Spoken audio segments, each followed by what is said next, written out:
देखिए क्वेश्चन में क्या दिया हुआ है, मेरी बात को ध्यान से सुनिएगा।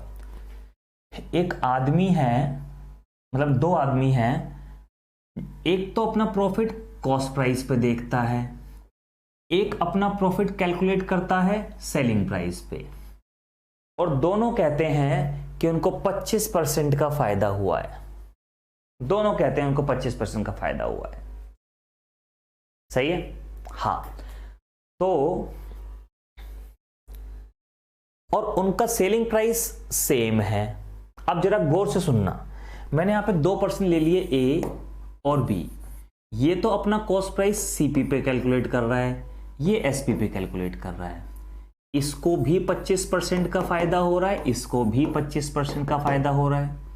1/4 1/4। लेकिन दोस्तों ये अपना प्रॉफिट सीपी पे कैलकुलेट कर रहा है, तो ध्यान दीजिएगा, नॉर्मली हम सीपी पे ही कैलकुलेट करते हैं। तो 4 रुपए की चीज 1 का प्रॉफिट 5 में बिक गई।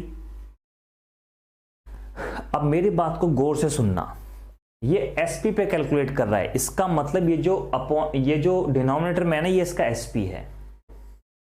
और जब 4 रुपए सेलिंग प्राइस है, इसमें 1 रुपया प्रॉफिट शामिल है, तो 3 रुपए का एससीपी था ना इसका। भाई 3 की चीज 4 में बेचेगी जब तो 1 रुपए का फायदा होगा। ठीक है, अब क्वेश्चन में आपको दिया हुआ है सेलिंग प्राइस सेम है, तो हम भी सेम कर देते हैं इनके सेलिंग प्राइस को। तो यहां 4 की मल्टीप्लाई, यहां 5 की मल्टीप्लाई, ये हो गया 16 15, ये हो गया कितना 20, और ये कितना हो गया 20। सेलिंग प्राइस सेम हो गया। टोटल कॉस्ट प्राइस कितने का हुआ?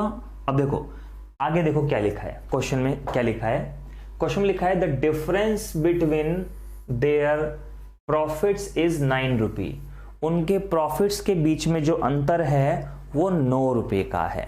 जरा ध्यान दो, इसको प्रॉफिट कितने का हो रहा है? 4 का, क्योंकि 16 की लेके 20 की बेच रहा है। ये 15 की लेकर 20 की बेच रहा है, तो प्रॉफिट 5 का हो रहा है। प्रॉफिट के बीच में अंतर कितने का? 1 का। सवाल में कितने का अंतर है? 9 रुपए का। तो 1 की वैल्यू 9 रुपए।